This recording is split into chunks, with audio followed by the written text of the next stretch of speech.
Hello, and today I will be talking about the Roblox game that started it all, Doors.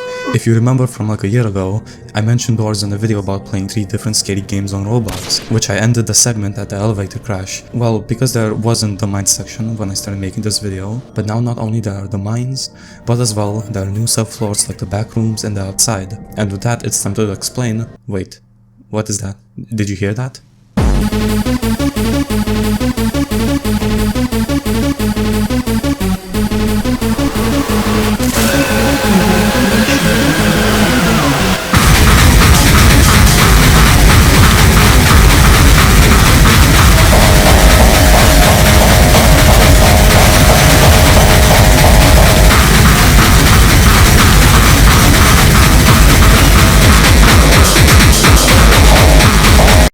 And with that, it's time to talk about the mines. So after taking a calm ride with the elevator, you end up in the mines. Trademark. There you'll find all the same entities that you'd find in your regular playthrough, like Rush, Ambush, Dupe, and most importantly, him. But also there are a few new entities added into the mines. Take for example, the Giggle Shitters. We are starting off strong with the most annoying creatures that roam this cursed shithole, the Giggle. Now the Giggle works by sticking up towards the ceiling and waiting for the perfect moment for you to walk under him, and then the Giggle Shitter will latch onto you, dealing damage and blinding you. As well, there is a bigger version of the Giggle Shitter called Grumble. You meet them at around the halfway point of your playthrough, right after running away from that black goo monster. But first you need to survive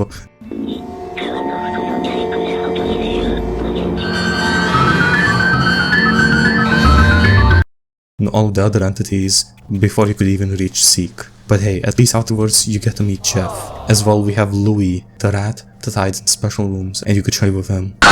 The same way sea bunnies work in pressure, without explosions. And otherwise, everything stays pretty much the same. We have Figure, we have Screech, we have Eyes, Halt, Hide, and a new entity that was added after I made my initial video, the entity Dread. Shaped like a sponge, it only spawns in if the player stays in a single room for too long, causing Dread to spawn in and slowly approach you.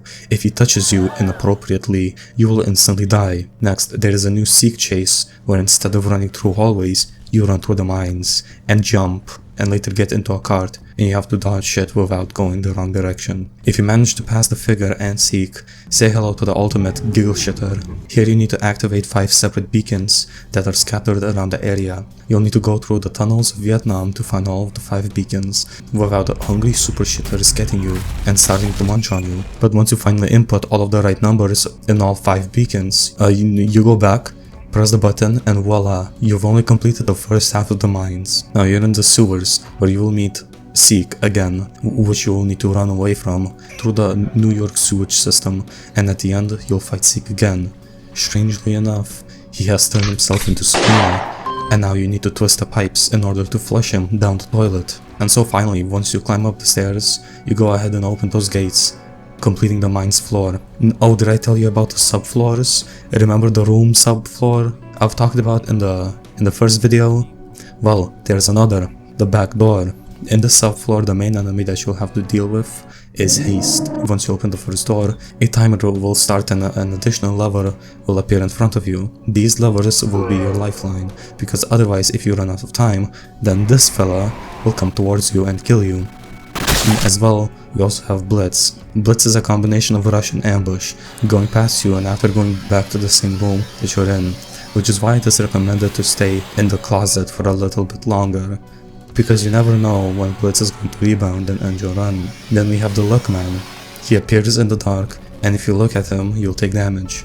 Best way to counter the Look Man is to not look mad. Stare at the floor most of the game and you'll be alright. After dealing with all this bullshit, you've reached the end, where you could get a very nice potion that gives you a speed boost and also gives you extra health. Too bad you need to buy it, so if you're broke, well, you could then go back to the hotel section where you belong. Then we got the Outdoors. In one of the latest updates, Doors added a new subfloor which you could access inside the mines. The Outdoors looks like the outdoors, with trees, gardens, fountains, birds, evil lightning, Billy, aka the groundskeeper. Gameplay mechanics of the groundskeeper is that he's chill, not attacking you unless you get close to him, but if you step onto his lawn, that will make him mad.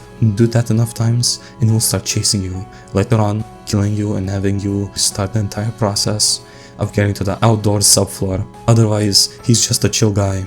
Next we have the Mandrake. From time to time, Drake will pop out of the ground and start harassing you. If you don't put him back in his place, he will give you a seizure, like as well if you're getting harassed by Madrahe and the groundskeeper is in your vicinity, then he himself will take care of it by stabbing the Madrake. Later in your playthrough, you might spot the sky changing colors to a green yellowish color. Well, get your horses ready, because Surge is going to surge your ass. Once you see the sky change color, it will take some time before the evil lightning starts attacking you. So use that time to find shelter like a closet or a cabin. Surge works by hovering around, and if you're exposed, then he will deal 40 damage per in-game tick. And for the paranoid schizophrenics out there, like myself, we also have the Monument. These creatures disguise themselves as regular monuments, but if you turn your back against them, they will start walking towards you. Does this remind you of something? This entity definitely caused me the most stress, because I never knew which one of the monuments was real and which ones were the imposter. You could say there was an imposter among them. Lastly, before I start talking about two of the boss type entities, there is one more sneaky fella that you need to worry about, the Snare. It hides in plain sight on the floor, and if you step on them, they release spikes that pierce your foot, causing damage and mild annoyance. They are only an issue in the part of the subfloor where you need to run from a tree. Which on that note, let's talk about the eye stalk. At around the halfway point of the outside subfloor, you'll stumble across an open area. Trying to enter the next room will trigger a chase sequence, where this tree log thing grows legs and starts chasing you. He's pretty similar to Seek in the way that he chases you, but you need to watch out for those snares that are scattered across the floor, which if stepped on will cause the eye stalk to catch up to you, killing you instantly. And when you think it's over, and you stand there helplessly, waiting for your doom, while this fuck-ass log is jumping towards you, an unexpected hero saves the day. The groundskeeper came here to rescue you, chopping down eye stalk to use him as firewood. What a kind-hearted gentleman. After he saves you, you go further and further until you reach Grand P. He doesn't do much, but if you bring him 8 flower petals that you could collect from playing the game, he could make you a lotus flower. The lotus flower acts as a get out of jail free card, allowing you to respawn without needing to spend your precious hearts. And here we go. This is the finale. We're going to, oh hey there, groundskeeper, never mind. We have the Bramble. He is a tall lamp with thorns going all over him. Have you ever played the hit game Squid Game? Well, one of the games in Squid Games is red light, green light. Same concept applies here. If Bramble's lights are on, you need to stop doing what you're doing and stay still. If there are no lights, he just does not give a shit. Even if you walk right up to him, as long as the lights is not turned on, you could just about do anything. In the maze that you accidentally stumbled across, you need to find 3 guillotines to cut down the world lotus tree that is just chilling here. Once you cut all 3 of those things, an exit that was once covered will be opened, allowing you to escape. But wait, the lamp guy is right behind me, isn't he? But no worries, because in the next moment, the groundskeeper comes in clutch and saves you again. You fall into a river and later fall into a sewage pipe, leading you back to Jeff's shop. Hooray! Now you need to complete the game as per usual, and ta-da! The mines and the outdoors are now complete, and this concludes the video. Thank you for watching, and wait a minute. While making this video, a new game mode came out, Battle Mode. In this mode, you have to battle with your fellow teammates to the death, using weapons such as guns, bombs, boxing gloves, and all sorts of wacky stuff. And the last one standing wins. We have items such as bombs, big bombs, knock bombs that knock the player around if you throw at them, a banana that makes you slip, the gold blaster that you could shoot with, hiding box. It does kinda remind me of a similar game with this mechanic. Random throwable props that you could throw to one another, like barrels and shit. The stop sign that spawns an A90 just to fuck with you. Boxing gloves so that you'd feel like Mike Tyson against your friends. And that's it. As well, there are stat pads that give you different kinds of boosts, like health, speed, star shields, which is like the thing from the Backdoor levels if you remember, and God mode for 5 seconds, turning you into Goku, allowing you to not get damaged by anything whatsoever. Also, that blue sponge, Dread, will spawn much sooner, so you need to stay on your toes most of the time. And that concludes the video about doors. I hope you enjoyed the video, like and subscribe, I hope. Goodbye and see you next time. Bombs under your skin. There are bombs under your skin. Get them out.